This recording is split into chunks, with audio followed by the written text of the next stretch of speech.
The Fargo Dome is opening up a day early on football days. Much more on that. Plus, Jocie Schiller hosts her first basketball camp and transitioning to NDSU. Hot Mic begins now. Hot Mic with Dom Izzo. Really? Really, Dom? No. I like what Dom's doing. Okay. Dom Izzo. Jeez, come on, Dom. What do you think I am, a magician? Yeah, I'm fired up, Dom. What else could I say? Absolutely. It was great to get on the field, and then Dom came up to me, and I'm trying to walk away from me. I just wanted to enjoy myself out there. Hot Mic. Great job. There's got to be some kind of intelligent question about something. Coach Dom Izzo, WDAY in Fargo, North Dakota. Can you give me a layup or something? Hot Mic. Presented by Northwestern Mutual. That program is second to none. On the networks of WDAY. You know, if it's not about sports, I find it very hard to concentrate. Here's Dom Izzo. Good Wednesday morning. Welcome to the We're Moving Around edition of Hot Mic on WDAY Extra, KSFL TV. Good morning in Sioux Falls, KMBN. Good morning, Western South Dakota, and Inforum.com. Happy Hump Day, everybody. Already Wednesday, August 13th, 2025. Ready to rock and roll. Good morning. Welcome to Hot Mic. I am Dom Izzo, host of said show. Action-packed couple hours we got coming up for you today. We're going to be all over the place. We're in the grind now, the dog days, so to speak, of the summer. You know, we're not that far away from school beginning for some, which I know they can't believe I'm saying those words out loud. The baseball grind is on for teams that are out of it. Hello, Twins. This is where we're at. We're not yet to football, but we're getting closer. That's the excitement that's out there. Vikes have their first of two joint practices today with the Patriots. I would consume as much video and info you can today and tomorrow out of that if you're a Viking fan, because Saturday ain't going to be nothing.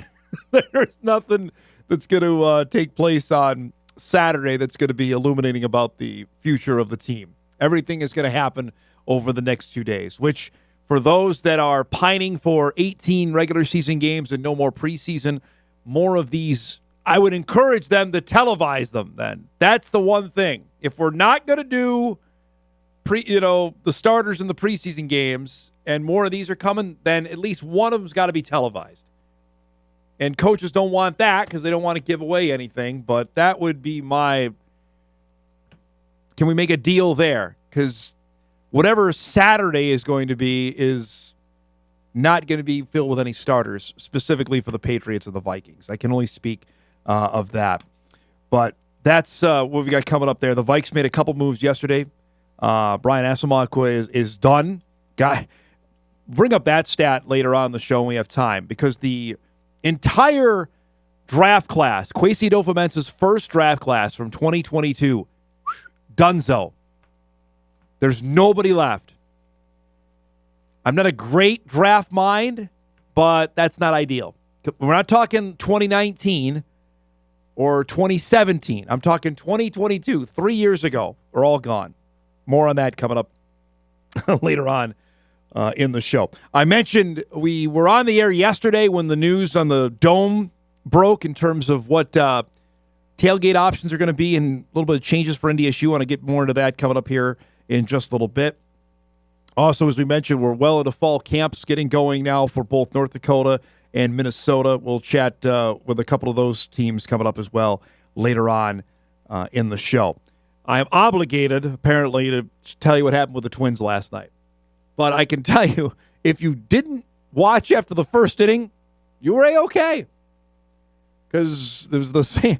It doesn't matter if the Yankees aren't good, and the Yankees are scuffling right now. The Twins are the perfect antidote for what has been ailing them. Because whenever Minnesota plays at Yankee Stadium, it goes like it did last night. The one Twins highlight, here it came. Top of the first, the bases loaded. Yeah, baby, we got a fielder's choice for Royce Lewis to get Austin Martin in for a 1-zip lead. That was it. We could go to black after this.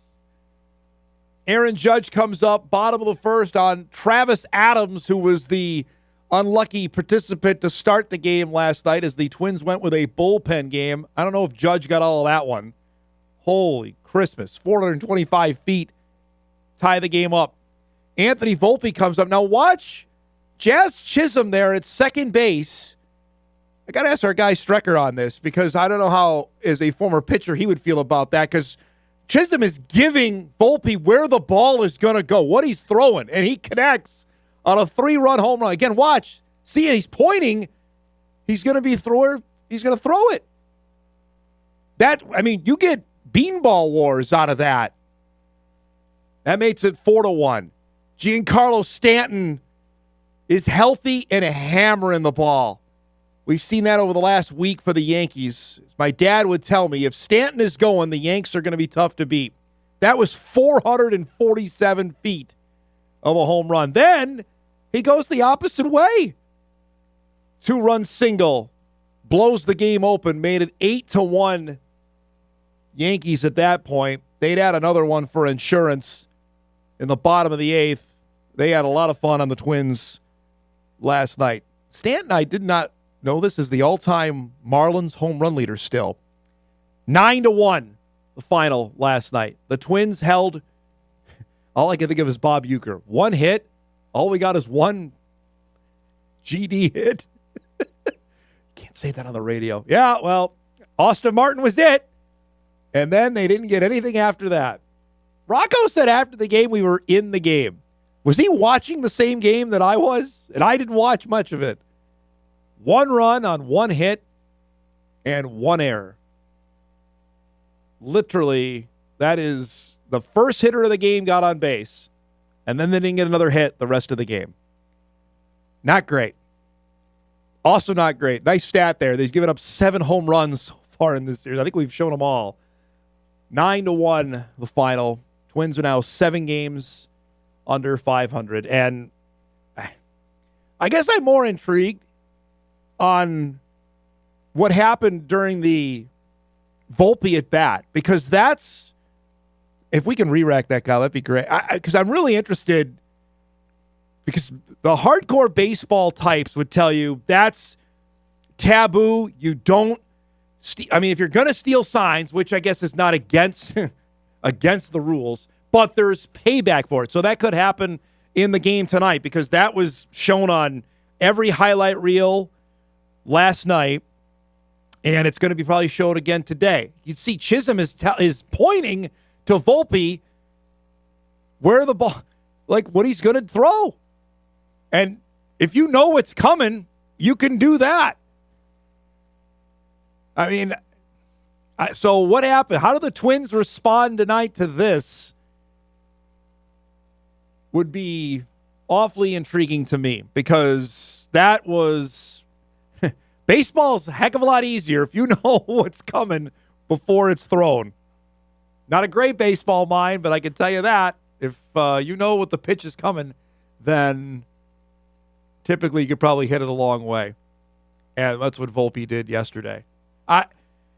To me, I'm be awfully interested to see what if there's anything that comes tonight. Like if there is a brushback pitch to Chisholm, anything like that that takes place in the game coming up tonight. Maybe, but certainly in the old days there was no stand for that at all. None. Yeah, this is again. At second base, you can see Jazz Chisholm making some motions, and Volpe then hits the next pitch out. If you take another look, you see Chisholm is making motions at second base, and then he hits it. I mean, is he giving him where the pitch is coming? It's hard not to think that. Then the ball was hit out of the park. Also, last night, I'm going to give Eric some props here. He's on vacation, but his Brewers keep winning. They've won, I believe, 11 games in a row right now. Milwaukee is the best team in the majors by far, record-wise. I mean, they're just rolling right now. They're 31 games over 500. I found this stat last night. So when the Twins had their great winning streak going, this seems like it was 2 years ago, when they won 13 games in a row. Do we remember this after they started dreadful? Middle of May. We're going to go back to a game. They're playing the Brewers. And it was, I'm going to go back, it was May 18th. So we're almost 3 full months ago. The game in Milwaukee ended like this. The Twins had their 13-game win streak going. Royce Lewis up at the plate, hammers this one to left center. Just an absolute fantastic catch was made to Rob. That's a game-tying home run. If that catch is not made, Lewis ties the game, and who knows what happens after that. The Twins would end up losing that game 5-2.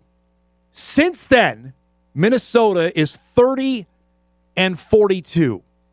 The Brewers are 53-19 since that game. That loss dropped the Twins to 26-21, right? Milwaukee, 53-19. That's a .750 winning percentage since then.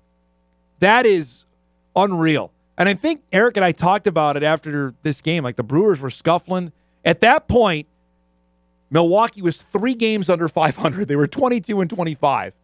Now 53-19. So this is just a pause to remind everybody, A, the baseball season is super long. B, that if you're scuffling in mid-May or Labor Day, it's not over yet. I think the Nationals proved that a couple years ago, and Milwaukee is certainly doing that. Now, they are playing at an unreal clip. 53-19 is insane. But I wanted to put that out there. Like, don't fret too much. Because I did that with the Twins, and actually was paid off because they weren't very good how they started the season. But if you have if you believe you have a team contending, or you could come out of nowhere, and they went from 3 games under 500 to 31 games over 500.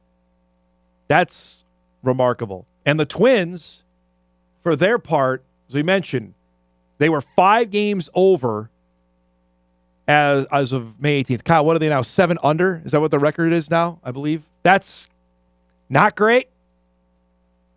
Obviously, they've had guys get hurt. They made the moves they made, but that's a startling twist there for each of those teams. Just wanted to make that known as we started the show. Last thing before we get rolling, we mentioned yesterday, the news came out on the game day changes that NDSU is going to enact for football for this upcoming year. The biggie that we took out yesterday, I think it is the biggest piece of it, is the tailgating element of this, that fans are going to be allowed to set up the day before a home Bison playoff game.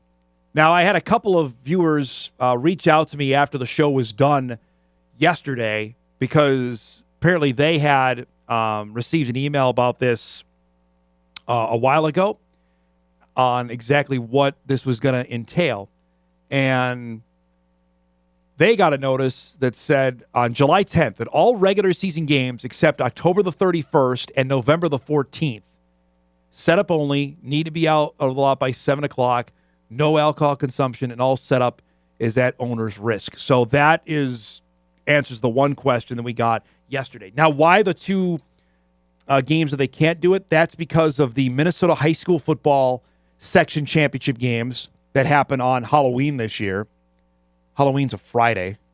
And then November the 14th is Dakota Bowl, which is also that Friday, 2 weeks later. This is the area we're looking at, though, of the lots, E, F, and G. I've found specific video of what we're talking about of where you could set up the day before.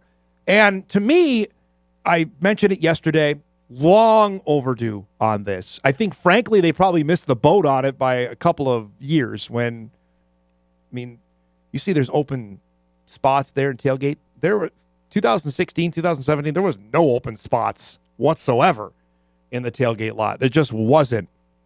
You could have really used this to the hilt if they enacted it when they did. As it is, I'm interested now, specifically for those that get there at 6:30 on Saturday morning, 7 o'clock on a game day, and are waiting to be let into the lot. Now that is alleviated. I'm interested how many more take advantage of this and go and do it the day before, because I think there's some makes a lot of sense, frankly, on doing that. And I am for that first game, September the 13th. Remember, the Bison first 2 games are on the road this year, so it's not till September 13th the Bison are home for SEMO. And that game, September 27th, is against South Dakota to wrap up the opening month of the season. How many take advantage of it? When the weather is nicer, as it is in September, that go and do that? I'll be really intrigued, especially that first game, that take advantage. Because that was something, at least for me, when we get to the Dome, we're used to seeing when people are waiting to get let in. Because you knew it was 9 o'clock, because then the cars would start moving to get into the tailgate lot. Now that's not the case anymore. So we're going to have more on that with NDSU, I believe, next week on the show to give us the full breakdown of what other game day changes are coming to the Dome and to the tailgate lot for 2025. We got a packed show on tap for us here on this Hump Day Wednesday. Drew Trafton me along in just a few minutes. We'll chat whatever we want to chat about with Drew coming up at 9:20, including his Seahawks facing Cam Miller and the Raiders last week. That was fun. We'll get into that coming up here in just a few minutes. Anthony Shadime Alfaro will join us. Bison Senior Corner. We've not had ACA on the show yet. Had a chance to visit with him after practice one day late last week. Now one of the more experienced guys on defense after transferring in from Cornell last year. Got his first pick as a Bison in the playoffs. Fun guy to chat with. That's coming up at 9:35. Our second hour will be packed here. Part of our guest lineup brought to you by Northwestern Mutual. Jocie Schiller will join us at 10 o'clock. Grand Forks native, now Bison guard, who, of course, transferred to NDSU in April. She just held her first basketball camp last week. Get the lowdown on that and how the transition NDSU is gone and the summer workouts being wrapped up. That's coming up at 10. And at 10:35, one of my favorite guests, EO, will join us. Eric Olson, head coach at Sargent County. The Bulldogs are back in Class A. They have been all over the place. They've been in 9-man. They've been in 2A for a bit. Now they're in A. He'll join us in studio, get the lowdown on how camp has gone and the outlook at Class A. Valley City is now a Class A school. You remember the Highliners dropped down this year, how that looks. We've talked plenty about the big school. We spent plenty of time in 2A football. We'll spend some time in Class A because I'm really interested to see how that's going to play out this upcoming fall. So that's our guest lineup here on a busy Wednesday. We're glad you're spending it with us. We come back. Drew will join us, and we're off and rolling. Hot Mike back after this on WDAY Extra, KSFL, KMBN, and Inforum.com.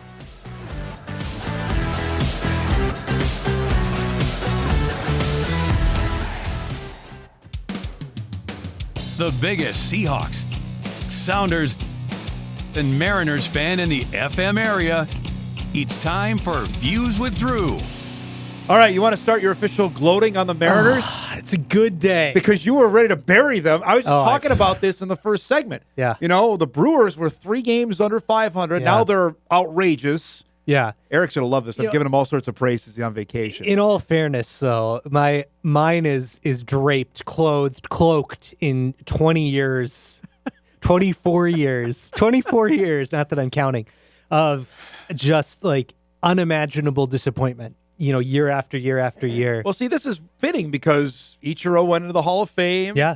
You know, the other night he's throwing out the first pitch. Randy Johnson is dressed in catcher's gear. Yeah. They're retiring his 51 as well. And they should. Yeah. Both those numbers should never be worn again in Mariner history. Those are iconic. Yeah. And here they are, tied for, as we look up this morning, they are tied for first. Now with Carlos Correa and the Houston Astros. Yeah. Here we go again. Yeah, with the tiebreaker in hand right now. And they're 9-1 in their last 10. Yeah, they've won 8 in a row. So they're definitely in their 10-1 since the break. They're looking okay right now. See, this is terrible because I thought the Mariners were playing the Mets this week. I'm like, all right, the Mets can maybe get healthy.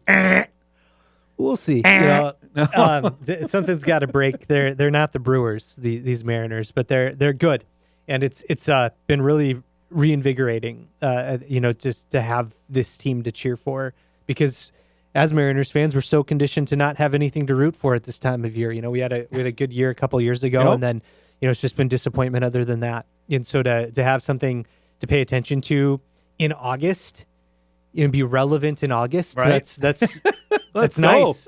It feels fresh. It's like, oh, what is this, baseball? In August of all things, I'm tuned into football. You're already fully transitioned what the Seahawks are doing and all that. Yeah, exactly. Speaking of which, we were up at Bison Media Day on Friday. I don't think I've ever had that many people talk to me about Raiders Seahawks football, but there was the confluence of what was happening on Thursday night with Cam Miller obviously playing for the Raiders, and then Jalen Sundell and Gray Zabel starting next to one another, which they did here on Thursday night. And apparently the reviews were raving for what Gray didn't play a ton, but he knocked three very, guys very well. He knocked three guys over. He planted them on their butt. And he had one.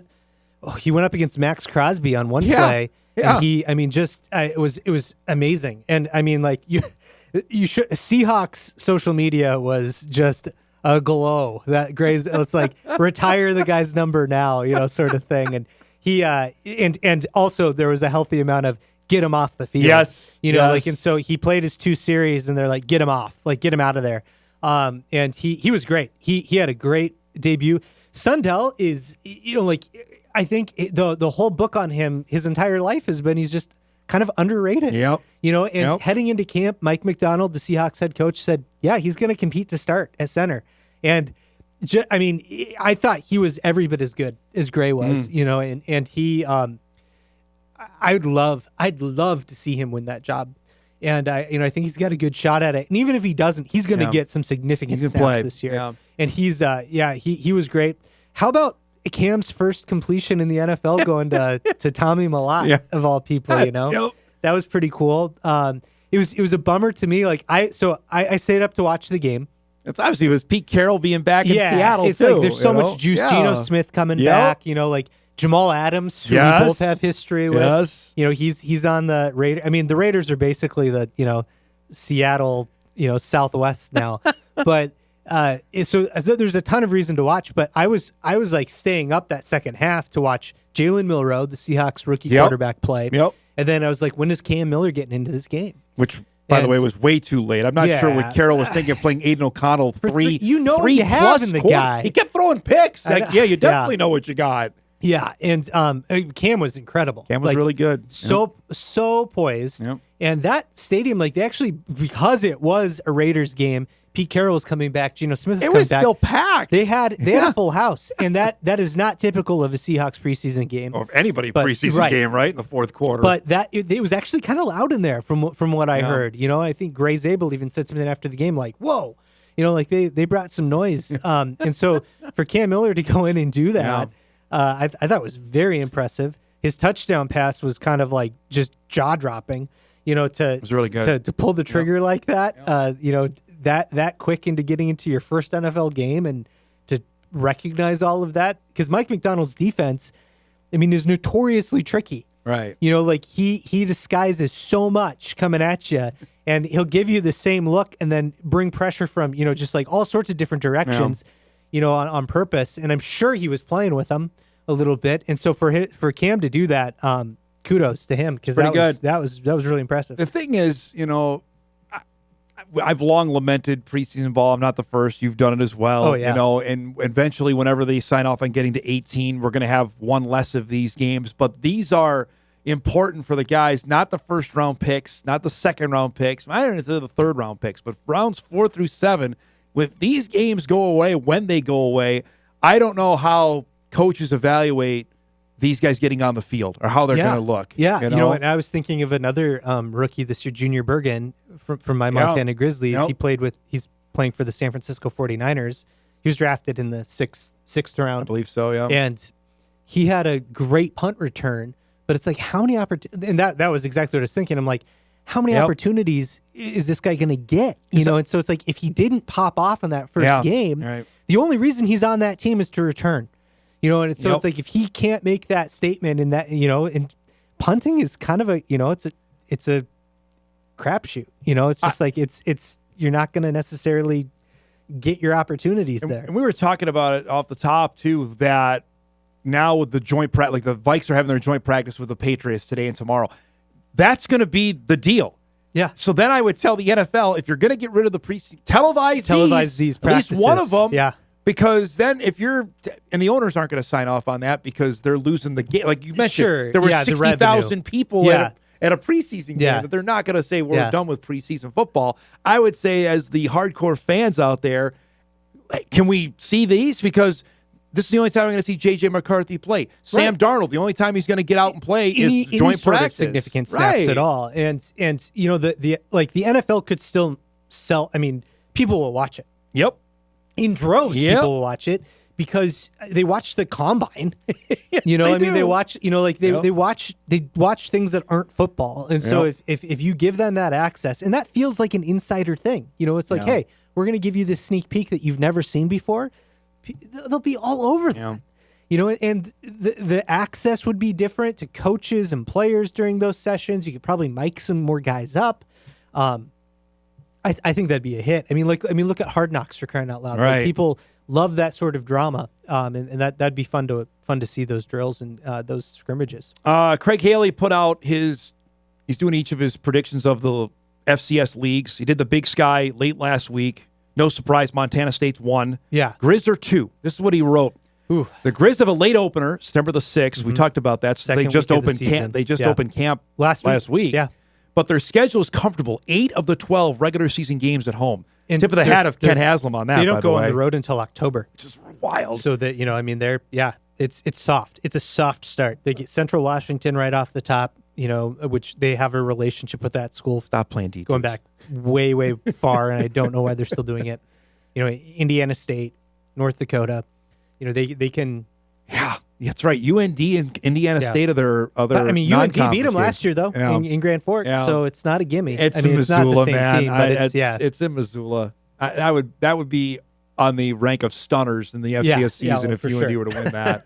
Running back Eli Gilman to keep the ball moving. They still have obviously figure out who's going to be quarterback. What's your gut on that? Who's going to be the QB? I think it's going to be Kali'i Ayat, right out of the gate.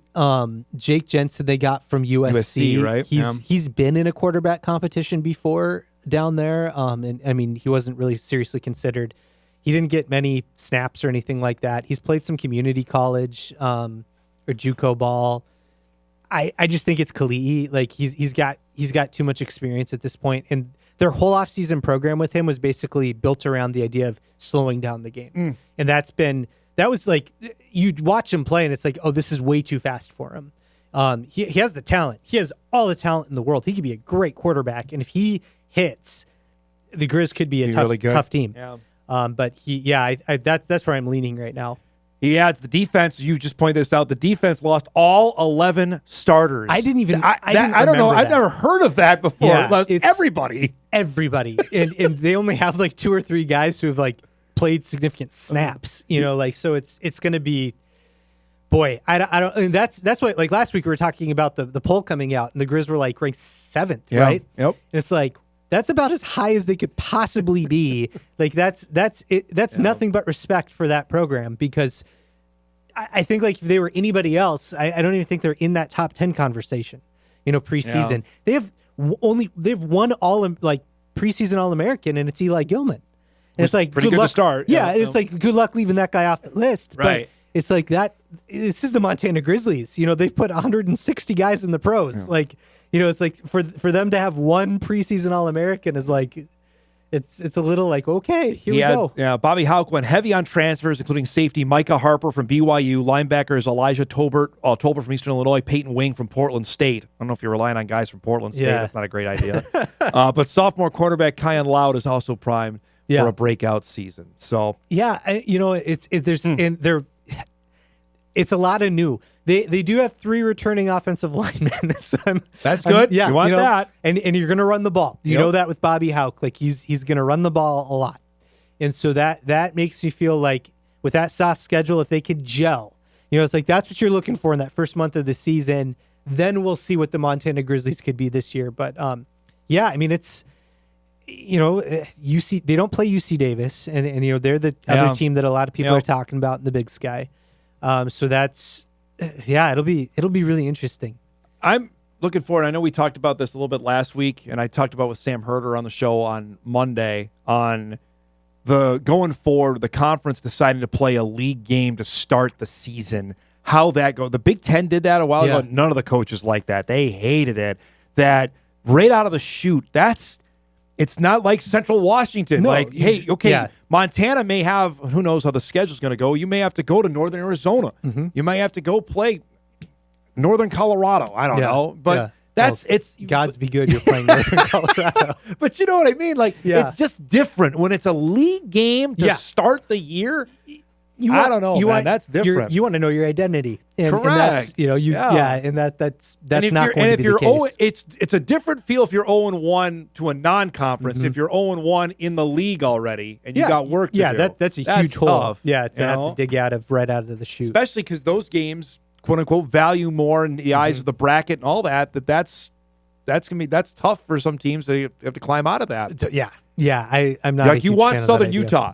Yeah. Like, hey, get us Utah Tech to start Utah the Tech. season. Actually, I don't know why I was looking at the Grizzlies schedule like a couple years out. They do start with Utah Tech. See, there They're you go. like second week of the season. I'm like, all right, there we go. Yeah, exactly. I'm just interested now before we go, the amount of teams that are going to then horn in on week 1 next year. Week 1 is supposed to be for the FCS the last week of August when the big boys realize, hey, we can get in on that. And then they move their season up.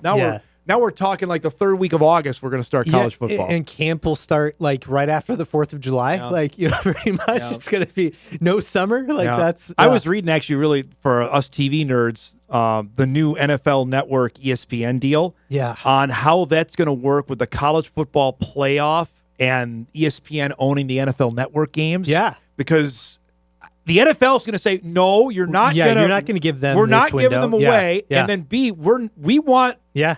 That window, the CFP is going to be playing on a Tuesday night. Yeah, and they're going because they're not going to play on Saturday. Right. Yeah, right. Or Friday. They're going to play Thursday and Friday for their most important games. Yeah, and but ESPN is like, if we control all the property, it's like no one else can do anything about it, and you have no choice. So you're going to watch this. And ESPN runs the CFP. Yeah, so that's their. It's one of those things. I was looking at the World Series schedule. No reason. There you are. Yeah, you were. I was just looking ahead. Just curious. Yeah, I haven't been there before. So but it's those TV windows do matter. And it's like that series starts. I think they're starting it on a Friday. Because they're staying away from football, man. They will not go against the NFL. Yeah, and a Game 7 would be played on a Sunday. I think. No, I don't think. I think it was Friday, Saturday, off day. Saturday. Tuesday, Wednesday, Thursday, off day. Friday, Saturday. Game 7 would be a Saturday night. Yeah. You're not going against the NFL. You're not going to go against the NFL. Nope. That stood out to me where it was just they learned that a few years ago. They weren't gonna get in the way. Either way. And it's like that'd be game 7. Yep.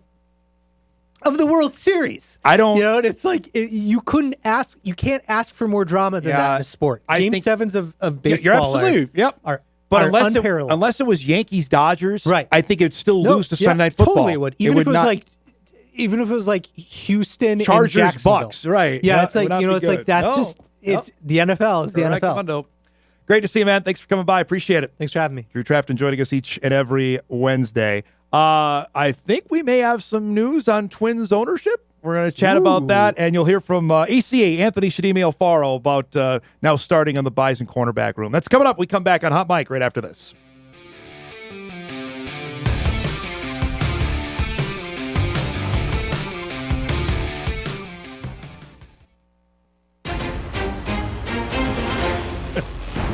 Oh, boy. Breaking news, Sounders. We welcome you back to Hot Mic here. Email came in during our segment with Drew. Headline reads, Pohlad family statement on Twins ownership. So immediately we got a new buyer. We got somebody going to buy the team, right? Here's a statement from Joe Pohlad, who's now the executive chair who runs the team. Quote, for more than 4 decades, our families had the privilege of owning the Minnesota Twins. This franchise has become part of our family story, as it has for our employees, our players, this community, and Twins fans everywhere. Over the past several months, we explored a wide range of potential investment and ownership opportunities. Our focus throughout has been on what's best for the long-term future of the Twins. We have been fully open to all possibilities. After a detailed and robust process, our family will remain the principal owner of the Minnesota Twins. To strengthen the club in a rapidly evolving sports landscape, one that demands strong partnerships, fresh ideas, and long-term vision, we are in the process of adding 2 significant limited partnership groups, each of whom will bring a wealth of experience and share our family values. We see and hear the passion from our partners, the community, the Twins fans. That passion inspires us. This ownership group is committed to building a winning team and culture for this region, one that Twins fans are proud to cheer for.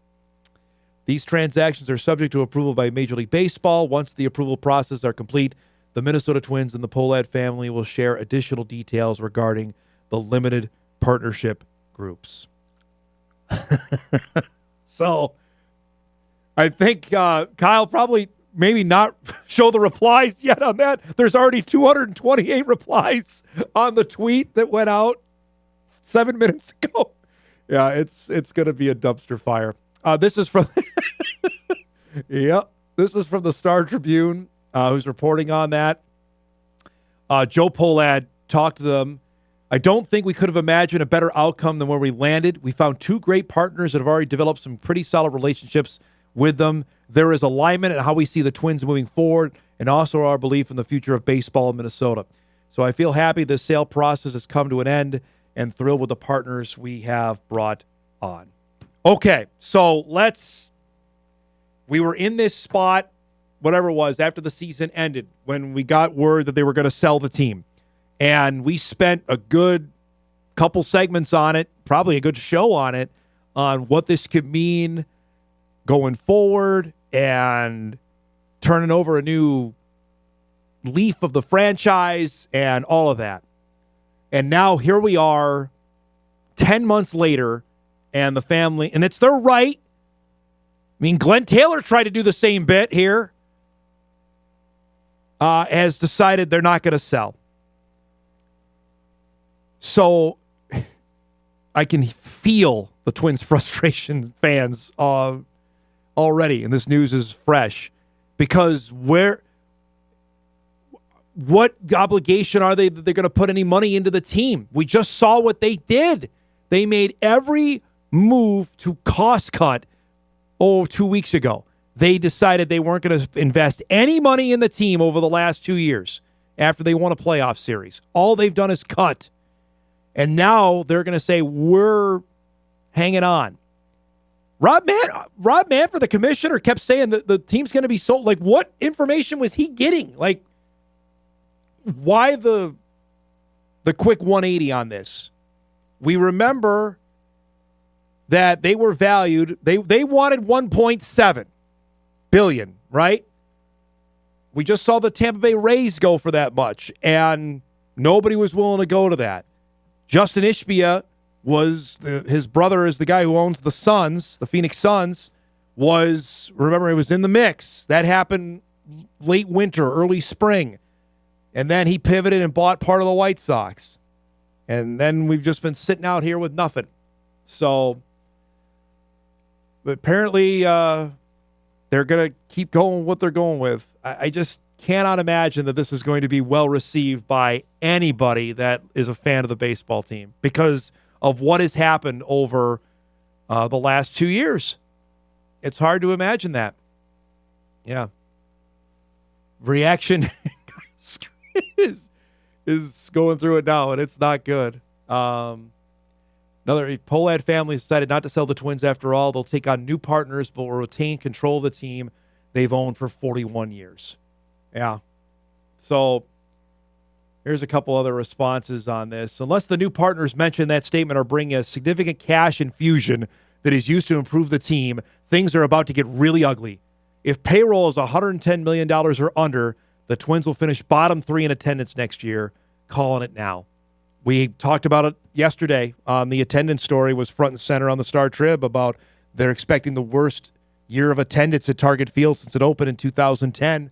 This isn't going to help that because there was a significant part of the fan base that was eager and excited for new owners. Pohlads, move on. You've had your time. We want somebody who's going to invest in the team, that's going to put money in and spend money and we're going to contend. And now this is about as 180 as you get, folks. It really is. And it again, like you gotta tell me, like, who are these people coming in? I mean, is it like A-Rod and Mark Laurie who came in and, okay, we're going to come in, we're going to go hire Tim Conley, the guy who built the Denver Nuggets into the NBA champs, and we're going to be significantly different there. We're going to be aggressive in trades. That would be stunning. Maybe I'd love to be pie in the sky and glass half full guy. I don't particularly see that happening. Reaction is going to be really negative to this. I cannot see it other way going. More fan reaction on it. It's just not good. Completely ruins my day. Yeah. There's too many swear words that I can't use on the air for reaction to it. It's just, it's not good. And, I mean, what hope is there that they're going to go and spend the money that's requisite to compete? I mean, the Brewers are a great example. Milwaukee is not in a major market. The Brewers have deftly drafted. They have signed players. I mean, Yelich is their high-profile guy. If you guys have a second to look up what does Yelich make? If you guys can find that for me, that'd be great. He's their high-profile guy. He's not their best player. They have drafted so well. They have made some really good trades, and now they've been uber competitive. That's what, if the Twins need to look at that model and spend the requisite money and do it, and they could be contenders that way. They just got rid of their highest profile or highest paid guy. That's what they need to do. Will they? That's a whole other story there. So Yelich is getting $27 a year for 7 years. My math's not great. That's over 200. I'm just looking up here on Spot Rack, which is an awesome website. 190. Thanks, Kyle. 190 is what Yelich is making. The Brewers, let's see here. Their total adjusted payroll this year is $113 million. Okay? Milwaukee is 30 games over 500, spending that kind of money. Their highest paid guy is Yelich, who makes $23 million a year. Brandon Woodruff is next, their pitcher, who makes 8.7, right? They can spend that if they so choose. The Twins' adjusted payroll is actually higher at $125 million, with Buxton being now their highest paid guy at $14.2. The amount of guys they have making under $1 million right now is crazy. Brooks Lee's in there. Keyshaw, who kind of has been up in the majors for all of like 20 games. Strecker's guy, Mickey Gasper, loves him, making $400,000. I mean, this is not going to be a popular announcement today. And yeah. Minnesota Twins fans to the poll ads. Nobody wants you here. Nobody. That's from the Seinfeld clip, is very true. 1987, the poll ads give Minnesotans their first championship since the Minneapolis Lakers, and that was only 38 years ago. Another email comes in. Dom, I think the Twins would be better off if the poll ad family sold the team. They obviously have no interest in building a winning team. That's it. That's it right there. They have treated it, the baseball team, like a business. And fans have the right to not go. They see it as a business. Okay, your business stinks. We're not going to go to it. And here we are. All right, we went way over there with our breaking news. We'll break. We'll get caught up here. We'll have to maybe push. Maybe we'll get the ACA interview coming up later on. Maybe we'll do that, Kyle, at like 10:20. Let's try and plan on that. But the breaking news, the Pohlad family is not selling the Twins. Wrap up hour one of Hot Mike right after this.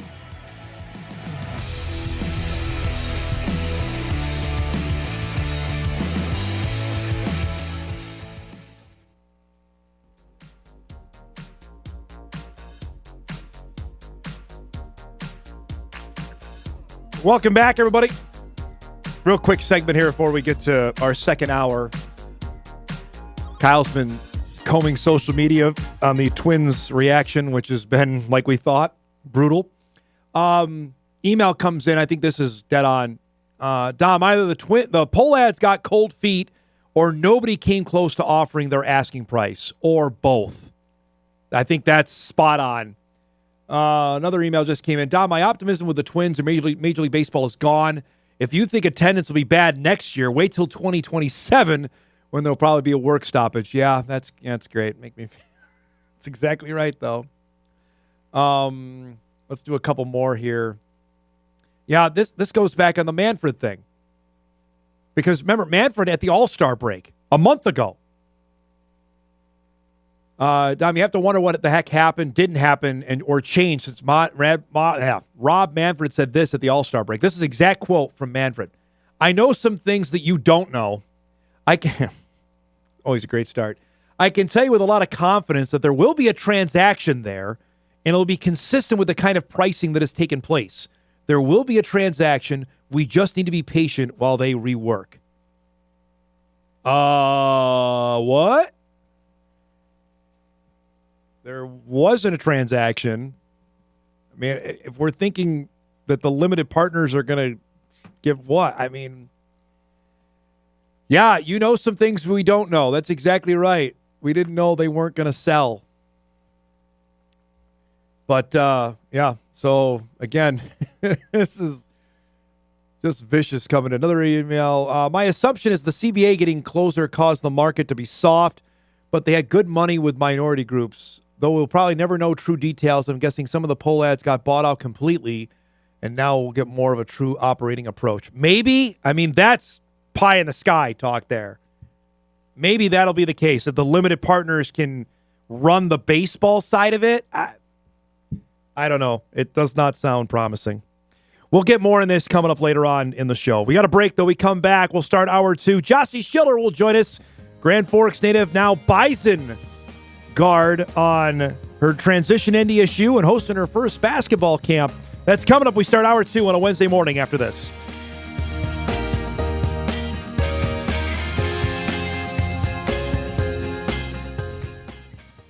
This is Hot Mike. Hot Mike. On the networks of WDAY. Here's Dom Izzo. All right, welcome back, everybody. We're still taking a deep breath after the breaking news on the Pohlad family not going to sell the Twins. We'll get into that more later on in the show. We'll take a quick detour from that. Pretty pumped to have our next guest on, who last time we chatted with her was right in the craziness of her transferring from the University of North Dakota to North Dakota State, and now ready for the new basketball season. We just found out the non-conference schedule late last week for the Bison women, and we already know how great of a basketball player she is. She's starting to give back. She held her first basketball camp last week. We're talking about Jocie Schiller, who joins us now on the show, former state champion in about 8 different sports out of Grand Forks, Red River, and about to enter her sophomore year in the Summit League. It's great to see you. I want to start with when we chatted in April, it was the height of everything. So how long did it take for things to die down after you announced you were going to transfer from UND to NDSU, where things were still, how long were things still crazy, I guess? Yeah, obviously right when I kind of put it out there, it was a little crazy for a couple days, a week or so, but then it started to die down, and I definitely was hearing more from NDSU fans and people down in Fargo that were more excited than anything else back here. So did you, I guess, hear your family here? What was blowback in Grand Forks? Like, I can't believe she's doing this. Did that get to you at all? Not really. I mean, obviously some people are going to be upset, but I think the people that have followed me from high school on and people who like really know me, they all said they're excited to see me only go an hour away, instead of across the country or something. So I think the people that really know who I am and that I definitely have a connection with are definitely really excited to see me up here. So we didn't have a chance to get into this a ton, but when you went in the portal, it blew up. Did that surprise you? I mean, you got offers from a ton of schools. Can you describe that? Yeah, I think going into the transfer portal, you don't really know like what to expect, but I definitely was a little surprised. There was so many schools that reached out, which obviously was just crazy experience. I didn't really experience that in my recruiting process back in high school, but it was definitely crazy. But I definitely didn't want to go too far, and I just loved everything about NDSU. So it was a pretty easy decision. How weird or random is it get message from people you don't know that want you to come there or want to talk? Can you go through that process? Yeah, it was definitely weird. I mean, all these random schools like from across the country that some of them I barely even hear of, and they're all just wanting to talk and all this. And again, I'm like super grateful for even that opportunity to talk to them. But I definitely knew, someone down in Florida, I wasn't going to be going down there. But it was definitely just an exciting experience, and just kind of to see how my freshman year went and to see that other people kind of noticed that was pretty cool too. Did you pay it much mind from the schools that you hadn't heard of, or not much at all? I mean, not too much, I would say, no. I have to. So that's now in the rear view. You just went through summer workouts. Just describe how this adjustment has gone here. You've played 1 year of college basketball, but now it's in a different spot with a new team. How did that go? Yeah, it's been super good. I mean, the girls are all super welcoming, and I felt really comfortable with all of them and definitely have fun with them. And then the workouts, they've been really good too. It's good to be a part of this team. Is just really good, really skilled, and works good together. So definitely was an exciting summer and got a lot of work in, but I'm excited to get back down there later in a couple weeks and hit it again. So, Jocie, when we talked, it was only an idea, like how you could fit in. Now you've been on there. How do you see yourself fitting in now with this team that's got a lot of talent back for this upcoming fall and winter? Yeah, they're definitely talented. I mean, they're pretty much all back. So I'm just excited to, find my spot in there. I don't know what it's going to be specifically, but obviously I trust Jory and I trust all the other coaches, and I'm excited to get to play with, some good fast guards and things like that, and obviously some really good post players. So I'm just really excited, honestly. I think the biggest review I got of your play last year was like, but I knew she was good. I don't think I knew she was that good. How do you take that, obviously, of your freshman year and you're named the freshman of the year on the Summit League? Yeah, I think a lot of people definitely underestimated me just because, I'm a smaller guard and come from North Dakota, which might not be the biggest basketball state. But I think just going in, I knew that I just played with all my heart and did what I knew I could do, that the results would kind of show up. And I mean, I've been working for that since third, fourth grade. So to see it all come together and people kind of recognize that was pretty cool. They didn't know that you won every state championship available and you'd never get tired because you ran cross country, you ran track. I mean, how much do you think that helped in terms of helping endurance? Because it's different going from high school to college ball. Yeah, I think it definitely helped. And I think one of the biggest things is with those sports, the mental toughness of you're in a 3-mile race, you're 2 miles in, you still got a mile, I think that definitely helped me on the court, just being you still got another quarter left to play. But I think it definitely helped doing those sports in high school. Do you ever actually get tired? Oh, definitely a little bit, but you just got to out there, don't let anyone see that you're tired. That's a great point. The mental part of that is a great point you bring up, because especially those sports, you're cross country, especially, you're by yourself. That's a total individual sport. How much does that make you mentally tougher when you're doing a sport like that? For sure. It's definitely made me mentally tougher from doing it for even just 3 years. But I think being able to take that and learning that in basketball, obviously you're on a team and you have people you can lean on and use them to help you push yourself is really something that I've learned. But I really like that much more than cross country. So I have to ask here, you went, the team did a team bonding deal a couple weeks ago on a high rope course. How did that go for you? It was good. It was a really fun experience with the team. There were some funny moments, but it was good just seeing everyone. We had to climb this huge pole up in the air and jump off that. We did this big swing thing, and it was really fun. And some people were a little scared, but everyone did it, so it was good. Are you good on heights? I'm not a heights guy, so that's nothing for me. Yeah, I'd say I'm fine with heights. I mean, when I climbed that pole, I kind of jumped off right away just to get it done. Yeah. I mentioned off the top of the show that you hosted your first basketball camp last week. First, before we get into the nitty-gritty, how long has this been something you wanted to do? Has this been an idea you've had for a long time? Yeah, I've obviously went to so many camps as a kid, and to be able to be at this level now and people want to come to a camp that I'm putting on is something really special, and being able to just like give back to these kids and get to talk to all of them and just kind of get to know a bunch of the younger girls in the community was something that was really special, and I was really excited to do. I'm not telling you this because you're on the air. The shirts are sweet. Those are who made those? Those are fantastic. Yeah, North Dakota Tough Gear and Stein Seed, they kind of put it all together, made the graphics, gave us all the shirts. But yeah, they were pretty cool, I would say. When you saw the design, what was your reaction to see your face on a shirt? I know, I never really thought my face would just like be on a shirt with like Schiller Skills Camp or whatever, but it was just so cool. It was just to see that, and for these like younger girls, I heard some of them, they're like, oh, I can't wait to wear this to school or wear this around, and that was just so cool. I was going to say, what was your reaction when you heard that? Oh, it was surreal, honestly. I mean, we had like 84 girls show up, and between the two sessions is just crazy to think that many people from North Dakota, Minnesota would travel. I mean, people traveled from Valley City all the way Grand Forks, Warren. We had groups of girls, and just to see people from all over was really cool, just to see that they wanted to come to a camp put on by me. Is that kind of a pinch me moment? Like, this is even beyond what I thought it could be?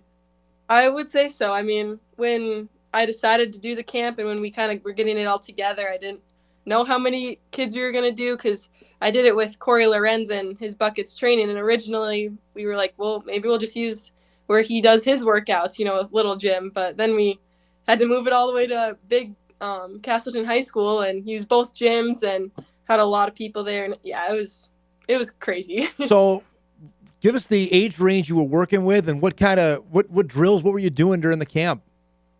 Yeah, so we had like 2 different sessions. So it was like 2.5-hour sessions. So there was a 3rd grade through 5th grade group and then 6th through 8th grade group, and kind of just take them through some ball handling, different drills around the rim for about the first half of it. And then we kind of just let them play and did some 3-on-3, 1-on-1s, 5-on-5, and let them have fun with each other. And that was definitely fun just to kind of walk around and talk to them throughout all of it and give high fives to everyone and just see how excited they all were to even be there. Did you get out and hoop it up too? I should have, but I just on the sideline trying to coach them up a little bit. What you mentioned you went to a bunch of these. Was there a camp that stood out to you like, boy, that left a mark? Is there one you remember from growing up that you went to? I mean, I wouldn't say there's one specific one. I'm going to remember my high school camp that I went to from when I was young, the Future Rough Riders camp. Definitely loved that one. Yeah. So to go from going to that, then putting that one on, then to putting my own one on is crazy. Yeah. So what was feedback that you got from it? What did you hear from parents that went to it or the kids that went to it? Yeah, I mean, all the kids, they seemed super excited. They all, wanted to take pictures after, which I really loved. And I think hopefully we get some of them to come to all these games. And obviously if they come to the game, I was like, come and say hi after, I'll come and talk to you about your season, see how it's all going. And there was some girls that were already there, want to know when the next camp's going to be next. Definitely going to have to put this on again. Well, so. And wear the shirt, right? You got to do that. I know. I was told them, I was like, I got to make sure you wear these shirts around. So you had the feedback from that. Is it automatic, hey, I got to do this again, maybe be bigger? If you've thought about that for next year? Yeah, I definitely want to do it again. I think I just really loved it, and just seeing all those girls like so excited to be there and excited to play basketball was really cool. And I definitely want to do it again. If it gets bigger, that'd be great. It sounds like a lot of the girls would really want to come back. So that's awesome. The level of play, you grew up in the state, so you've seen it firsthand. I think you and I talked about when you were still in high school. I know when you committed initially out of high school. To see where we're at now, there are girls that just got offered, Jocie, that are just entering their freshman year of high school. You describe that of where we're at with North Dakota girls basketball right now? Yeah, the individual players that are coming up right now, obviously some of these younger girls, is insane. They're so good, and it's just really cool to see that North Dakota is producing some of these people. And like I said earlier, North Dakota isn't known as a basketball state necessarily, but now we have a few girls that are in Division I schools right now. We got a bunch more that all have offers. So I think it's just cool to see the growth over at least my high school years till now, and just see how much better everyone's getting. And it's exciting for, I think, the younger girls too, to see that these girls are going to college basketball and they want to do that. So if you got your first offer during your freshman year, how do you think you would have handled that? I don't even know. That's so crazy to right? me. I mean, you're still so young. You don't even really understand it, I feel like sometimes, but it's super cool for them. I'm really happy for all of them, and I'm excited to see, what other offers they get and how their whole high school careers go. Is it more is the skill better in your mind? You saw it, you played against some really good players. Your current teammate now, Mariley Simon, you played against in high school, who's obviously was getting recruited at an early age. Just, is the skill better now, or why the recent change in your mind? I would definitely say that there's some really good skill, and I just think one of the main things is just seeing how much work all these girls are putting in. They're putting in so many hours a day doing all these different training sessions, and I think it's obviously really paying off for them, and people are seeing that it's working for them, so younger girls are going to start doing that and really just want to work at it to kind of get to that level, and they're going to see now what it takes to get to the level, I think. I know the answer to this, but I'm going to ask it anyway. How much, though, would you advocate for even these girls who got Division I offers who are just entering high school to not just play basketball? You did so many different sports. How much would you still say you got to do other stuff, not just hoops? Mm-hmm. Yeah, I think it's really important. I mean, especially if you're going to play basketball in college. Once you hit there, it's just basketball. You're done with all other sports. But in high school, I think it's just good to try a bunch of different things. I mean, I randomly just joined cross country and everything. But you're going to make so many new friends, so many more connections, just throughout your community even. And I think just having a little break sometimes from basketball specifically is really important, especially when you're younger like that. Was there ever a sport you tried? You're like, I'm not doing that one again. Is there one that comes to mind? Well, I mean, I did so many sports growing up. I did volleyball, softball, just things, soccer, all those, and they just didn't really stick with me too much. So I guess I just wanted to run in a straight line and yes. Is that really the story? You just randomly showed up for cross country and went out and that was it? Yep. My brother, he ran it so many years, and he's like, you just got to try it. And all my friends were telling me, I was like, okay, I guess we'll go for it. That is wild. When did you find out you were pretty good at it? How long did that into it? Well, I mean, obviously that first year I did it, our team won conference. I was able to win conference. That was pretty crazy. I wasn't expecting that going in. I'll take that. But kind of like I said before, it's to have the mental toughness to be able to keep going during the races is something that I think grew from my sophomore year to my senior year, but definitely was still there my sophomore year to help me be the best I could. All right, now I've gotten we're getting sidetracked here, but is there any course why are we doing this? North Dakota seems perfect for cross country, how flat it is, but was there one what are we doing? Okay, well, the state course is at Jamestown. every year. And obviously there's a half mile of just straight switchbacks, hills and everything, which it's fine, but there's this huge hill right at the end of that, and it's just straight up, and you get to the top and you realize you still have half a mile to go. Sometimes I'm questioning my decisions right there. So. That's awesome. It's so great to catch up. Thanks so much for doing this. Congrats on the camp. That looked like it was a blast. And stay healthy. We'll look forward to seeing you on the court pretty soon, okay? Yes, thank you so much. Great to see you. Jocie Schiller joining us from Grand Forks, of course, now North Dakota State sophomore guard, make her debut with the Bison coming up here in just a couple months. We know their non-conference schedule. They'll open the year, the Bison will, at Northern Iowa coming up on November 3. We'll break. I think my next guest is already here, and if we got a chance to talk to him, we're going to get him early. We'll do it with EO. Eric Olson will join us, Sargent County head football coach, coming up as we roll on a busy Wednesday morning edition of Hot Mike. We're back on WDAY Extra right after this.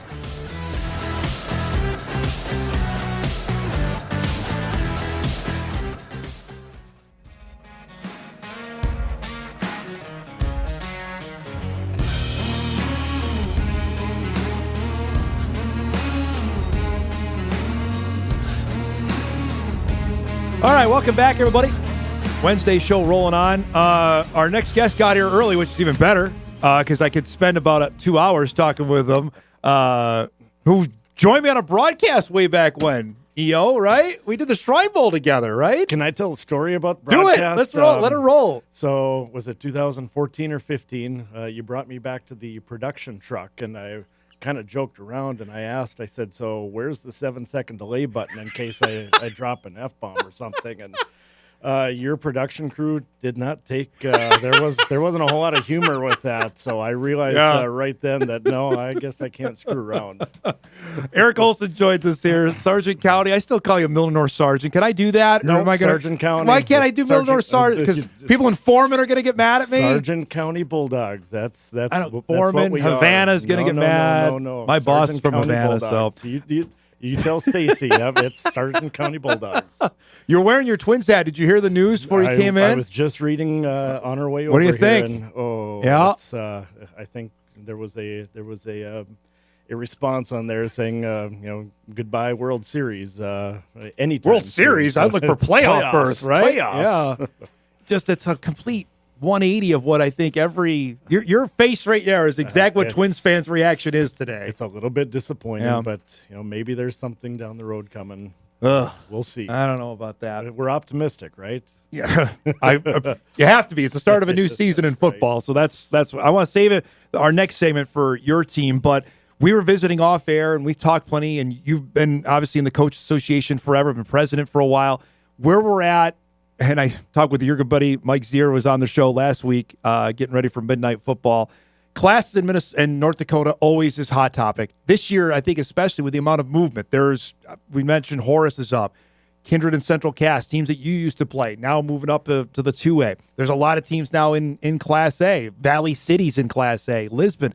Do we make it harder than it needs to be? Like, it seems to, I think it's way harder than it should be in terms of classification. I think the changing landscape of North Dakota schools, though, make this have to happen. I mean, with school enrollments, the way they fluctuate up and down so much, schools like Kindred and Central Cass, those schools are getting bigger. Sargent County schools we're not getting bigger. So I think it does need to happen. I think a couple years ago it was maybe every 1 year they were going to be looking at it every year. I think that was maybe a little bit too much. Yeah. So we're on a 2-year rotation where I think it has to happen just to keep everything as consistent, or not consistent, but even playing field as possible. You feel like you guys have finally got the sweet spot of where you're at for your class? Some days I want to say that, yes. I mean, we've played in Class A 11-man, for a long time. I think 18 of my 21 years we've been 11-man. So we're able to rekindle some of those rivalries with Oaks, with Lisbon, with Northern Cass, EEK. We've played those teams forever. So, if there was, we talked about it, if there was 2 9-man divisions, a bigger division and a smaller division, that may help teams like us who were kind of on that line. And some years, we compete very, very well at 11-man. Other years, we may be, on the bottom side of the standings looking up. And, we're in small towns. The talent level, and our success level, we ebb and flow with what we have with our kids. The point system can go. You can say that, right? We got to get rid of that. I'm okay with that. Yeah, that to me, it penalizes teams after the fact. Like when I look back at basketball, we were talking with Devils Lake and Kindred.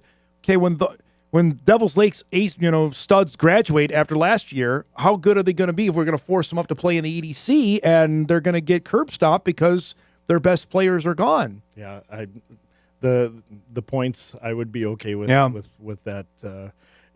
I do think that there could be something in place, but I'm not smart enough to have that figured out of what could be in place for those teams that are maybe on the higher end of a division and always having success.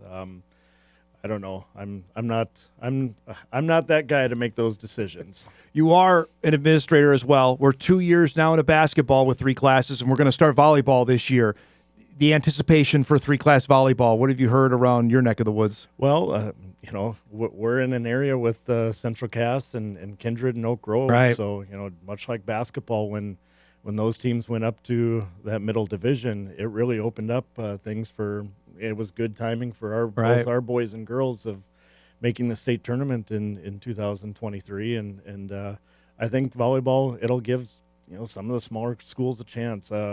You hate to say the participation ribbons for the smaller schools, but I mean it's not that though. Sorry to interrupt you, because there were times, and I talked with Jason Moneylaws about this at Hankinson. There were times knowing full well, and you know this, when basketball started, you had no chance. We're not going to beat Kindred, and we're not going to beat Central Cass. Same in volleyball. That's just it's not participation. It's like, what fun is it if we know we have no chance to make state before the season begins? And state tournament isn't the end all. It's you want to be able to give the kids a good experience and a competitive experience. Yes. Yeah, that's the best way to put it. There are years where those small schools are very competitive with the bigger schools, but like I said before, with the talent level, the peaks and valleys of small towns, it's going to happen once in a while compared to much of the time with bigger schools. Do you think this will get more kids out have you seen it in basketball? Could it translate to volleyball? Honestly, our numbers at Sargent County have been very good with basketball, volleyball, boys and girls basketball. So I don't think it'll get any more kids out because I think Jenna Anderson, she's had close to 40 girls out for volleyball the last handful of years, and we are one of very few teams in our area that have that that amount of girls. So and same thing with boys and girls basketball. We've had C squads in which a lot of our area schools don't have C squads. So I think we're at a good spot in Sargent County with the kids that are coming out for sports. We'll see what happens. With the 3-class, it's exciting. It's something new. Though. Last thing before we break, and we'll talk some football out of this. The trip for the girls to state in Jamestown. What did that do for the community to have that trip a couple of years ago? Well, all of our communities in the county. It brought a lot of people together in the gyms. Some of the older citizens in your Foreman, Havana, Rutland, who would come to games then, and they were the Sargent County or Sargent Central Cadets. Yeah. But I think we really saw everybody come together as Sargent County Bulldogs throughout that year of success that both the boys and girls had. Jamestown good for a host? Keep that in the rotation? You know what? I thought it was great. Yeah. There's always some improvements that every place can make when they host a tournament, but Mr. Rowlandson and their staff at Jamestown, I thought they did a great job the last couple of years. All right, we'll break. We come back. Much more with EO. We'll talk about his team coming up and Class A football for 2025 with the season. You guys play like a week from now. You got a game, right? 22nd, yeah. What are you doing talking to me? You got a game coming up. We'll do that when we come back. Back on Hot Mic here in just a couple minutes.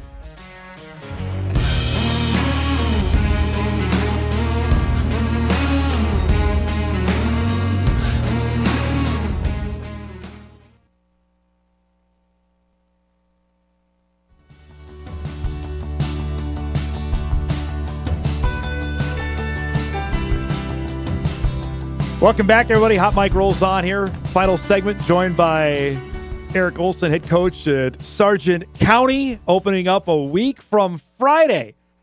That's early, man. August 22nd, you're playing 22nd. football. Hey, if you look ahead here in a couple of years, we start. Don't even tell me. Start practice August 2nd in about 3, 4, 5 more years. It is. It's too early. That's early, man. Awfully early there. Yes. So off of that, you started practice last Thursday. Yep. When is it now like ramp up? Okay, we play a game a week from tomorrow or a week from Friday. Week from Friday. Yep. So Monday we were gonna start getting ramped up, and that got cut short by lightning. We had a storm that blew through right when we were. I mean, it was probably about hour into practice that it blew up. So.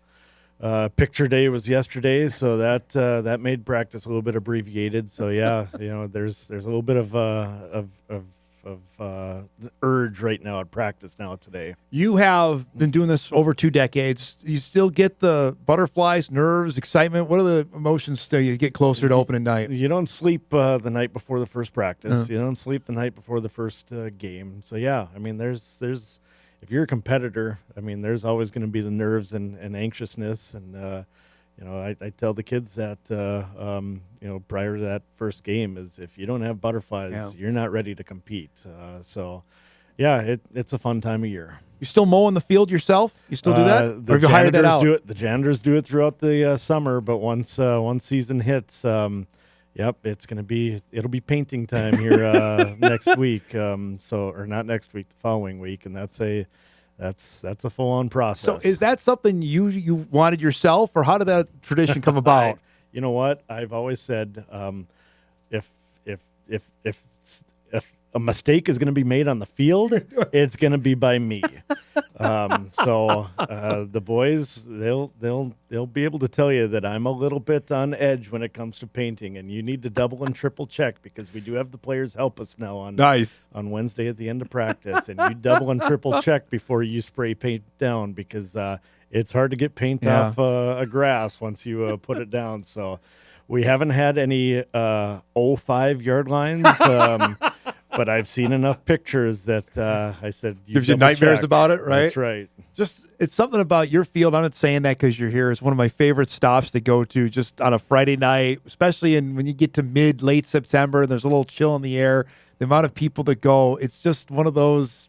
It's one of those places just that's unique to the area. And I think every school, every place has got that where they have their own niche, their own little unique. I don't know. Southeastern North Dakota's got it. You have it. Oaks has got it. Winemere's got it. I'm going to leave somebody out that's going to get mad at me. Delabar's got it with Lemoore. Just those are the ones that stand. Enderlin's got a dynamite one. There's something about it down there. We're going to do a project here this year where I want to create a Facebook or social media page with pictures of all the North Dakota fields. Absolutely. Because every field has got its own story to tell. Yep. And you can, us coaches, we take pride in what it looks like, and we want it to look good for everybody to come and enjoy the experience. Enderlin was always my favorite, and obviously what happened, the tragedy in June with you got the train going right through playing football. Like, oh, that wasn't expecting that. Spent a lot of time at Hendrickson Park, and it's one of my favorites as well. I spend more time on it on the baseball side of it than football, but it's. All of those places are unique experiences. So we mentioned earlier when you started, and Class A has undergone a makeover, with the teams, Kindred and Central Cass aren't there anymore. I mean, does that open it up for everybody to say, hey, okay, those teams are gone, that there's still some really good teams out west that I'm not talking about, but on this side of the state, there's an opportunity here. Absolutely. It seems as if everybody was, in the past couple of years, we've been a 9-man, but everybody – you kind of hear rumblings of you're playing for third place in that region behind Kindred and Castleton, and that's a testament to what their programs really are, because they are at the next level, in which now they are at the next level. But I believe it really evens out the playing field, and everybody has got an opportunity. And like I said before, with the talent level, the peaks and valleys, you get a good group of kids in, and you're gonna be excited about your season. And imagine your fans yourself. I mean, you go to Valley City. That's not an opponent you play normally. We have never our kids when they were in 5th and 6th grade playing the youth football. They have played Valley City, but outside that, they haven't. No, so that'll be a new place for us. But all the other teams in our region, we've played them all throughout my tenure here, and it's going to be exciting to kind of rekindle some of those. I was going to say, so you get, Lisbon back on the schedule, Northern Cass, Oaks. Those are monster rivals in every other sport. And now to play them in football is going to be a huge deal. Yep. And we've been doing that throughout the years. We had our 2-year stint in 9-man, and we're back. We're back. I'm excited to play those teams, and those coaches, those locations. So it's I guess for us as coaches and for some of the players, it's not going to be anything Any deal? different Yeah. besides the Valley City trip. That'll be a different one. You got road trip. You go to Park River. Is that about as far away as you go? That's going to be a road trip. That is a hike here for you guys. Not only that, but then we get up the next morning and we have our annual golf scramble starting at 9:00 the next morning. So sleep will be at a minimum that Friday night, Saturday morning. That means you got to win. Then you'll feel good to wake up the next day early, right? Absolutely, yes. You mentioned go to Valley, and you got Hillsboro on the schedule as well, which is another. But you reminded me, you guys did play Hillsboro a few years back. 2018, we had a monsoon of a playoff game, and I tried to convince Coach Scott Olson that at halftime this is too much. We were up 6-0 at halftime. I said, I think this is too much here, Scott. I think we should be done now. And he said, "Oh no, Eric." You also your status in the High School Coaches Association. You're out there. You are the guy presenting the awards at the end of either Dakota Bowl, most notably Dakota Bowl. We've had you out there, or other tournaments. Describe that of what goes into that and how big an honor that is for you to do that. It's neat. I get a lot of messages. My phone is buzzing when I'm on the camera, and I guess as long as I got my zipper up when I get on the field, that's shirt the most, tucked in, all good. Then you're all good, right? So, but no, it's cool to be able to. It's cool to share that moment, especially with the Coach of the Year recipient. That's got to be a big deal for you. A lot of, I mean, I've through my 20 years now, I've made a lot of good relationships with the other coaches, and some of those coaches they just experienced winning a state championship, or just experienced losing a state championship. Yeah. So, to be able to greet them on the field and present them with that award, and the senior athletes, it's a pretty cool experience because those kids, those coaches, they're at a life-changing moment in their in their careers, and so it's pretty cool to be able to be a part of that. Is there one that stands out, either coach or athlete, that you presented that was a memorable experience? A lot of Ron Wingenbach has pointed this out to me, that my picture is on his living room wall of me giving him his Coach of the Year award. So I thought that was kind of unique. I never thought of it that way, but yeah. So I'm on Coach Wingenbach's in the mantle somewhere. That's right. That's fantastic. You also still umpire all the time.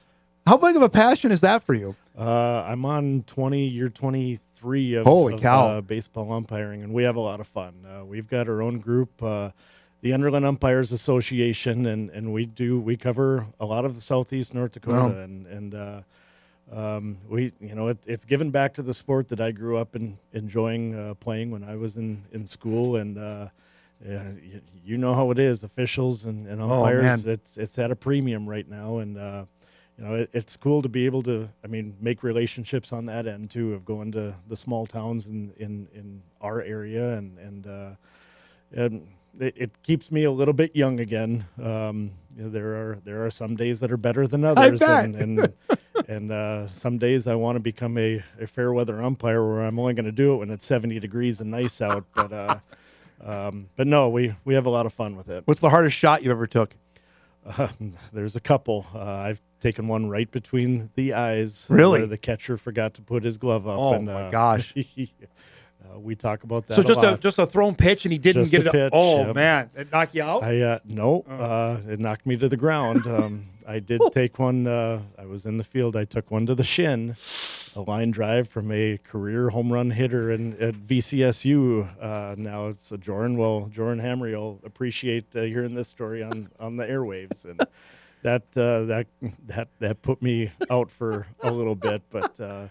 For some reason, the ball finds me when I'm on the field. I don't know what it is, but last thing, totally subjective here. Favorite baseball stadium in North Dakota is what? Oh well, Hendrickson Park is going to be one of them. And like you said, in Southeast North There's Dakota, some really good ones down there. With Lisbon, with Lemoore. I've spent a lot of time at Jack. Gosh, I haven't been to Lisbon one forever. Lisbon's got a good one. State Legion tournament next year. Is that right? Okay. Even Gwinner's got Babe Ruth. Babe Ruth team made it fourth place in state this year, and we put a lot of money into improving our field and trying to keep up with everybody else. Yeah. But there's some beautiful. There's some dynamite fields, ones. Jack Brown area. is always a favorite for mine. I've always liked theirs out there. It's just unique, and it has vintage of old time baseball with a little bit of new there, which is it's cool. I You enjoy should that. get into the depths of Jack Brown Stadium, and there's some really cool stories that could be told in some of the back rooms. All right. That's a tease. Thanks so much for coming by, bud. I know it's a crazy time for you. You're moving your daughter in here, so thanks so much for doing this. Good luck this year. We'll talk down the road, okay? Appreciate it. Thank you, Dom. Good to see you. EO joining us, Eric Olson, head coach of the Sargent County Bulldogs, who open up August 22nd against Park River. We'll take our final break. We'll come back. We'll get you ready for a busy Sports Wednesday and get you out of here. Hot Mike Wraps right after this.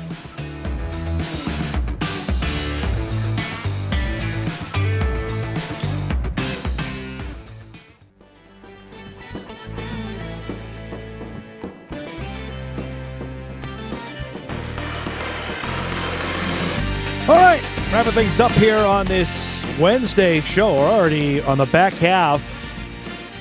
Tomorrow, we promised that ACA interview. We'll get to that tomorrow. We didn't get a chance to get it today with the breaking Twins news that went down during the middle part of the show. So we'll make sure we get that in for tomorrow. Again, if you missed it earlier, the Pohlad family announced that they are not going to sell the team and will remain the principal owners of the Minnesota Twins. That tweet that went out at 9:30 now has over 1.6 it's over almost 1,600 responses to it, and none of them are good. None, which is what we thought was going to happen. This is off of, I'm reading a little bit more on the Star Tribune story on this. What does this mean for fans? After not capitalizing on winning a playoff series in 2023, and after a shocking fire sale nearly 2 weeks ago, fans were ready for a change more than ever. At least that's what the sentiment on social media and sports talk shows in town has been. Indications were that the team was on track to be sold. Even Commissioner Rob Manfred, during the All-Star break, felt confident that the transaction would be made, so something went haywire. Baltimore, the Orioles sold last season for $1.7 billion. The Rays are in the process of being sold for the exact same amount. It seemed more likely the Twins would be sold too.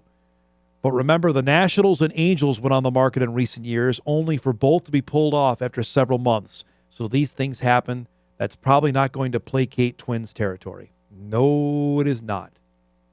And now, if you want to talk about the baseball side of this, which you have to, this now, I would say for Twins fans, Kyle, Joe Ryan starts tonight, correct? Enjoy it. This is it, because they're going to trade him. They're going to trade him and Pablo Lopez.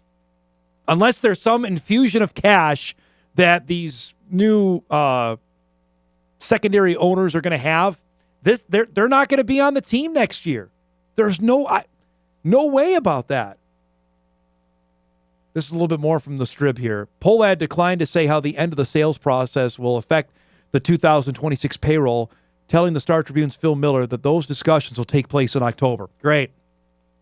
We'll have a new process by then with our new limited partners involved. What does that mean? The Twins will enter the offseason with a lower payroll. It's difficult to forecast a precise payroll projection because more than a half dozen players are in line for raises through salary arbitration, and trade speculation is certain to hover over starters Lopez and Joe Ryan. Yeah, enjoy tonight.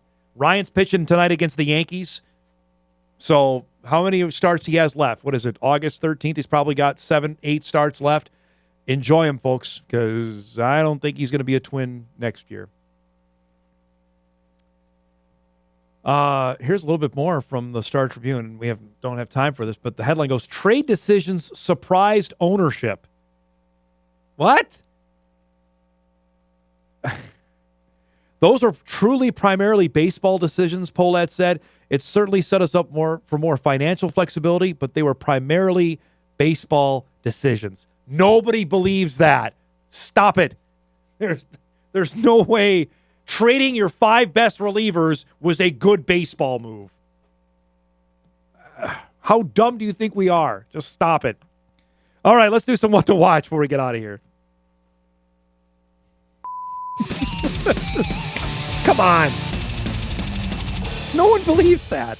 What to watch is brought to us by Northwestern Mutual. We appreciate their sponsorship. All right, well, Twins go tonight with Joe Ryan. Maybe they can get more than one hit. 6 o'clock on Twins TV. The Little League World Series begins today at noon on ESPN from Williamsport. The international games go at noon. The first United States matchup comes at 2. The team from Sioux Falls will play tomorrow night, I believe, at 6. The team that knocked off Fargo. That's coming up later today at noon. And we'll see if the Brewers, can they make it 12 in a row, take on the Pirates at 1 o'clock on the MLB Network. Our thanks to Drew Trafton, to Jocie Schiller, and to Eric Olson. If you missed any of the show, you can podcast it later today at Inforum.com. You can watch a full replay on WDAY+. I'm sorry, Twins fans. I wish I had better news for you. Thanks so much for watching, everybody. That's a cool shot. Have a great Wednesday. We'll see you back here tomorrow.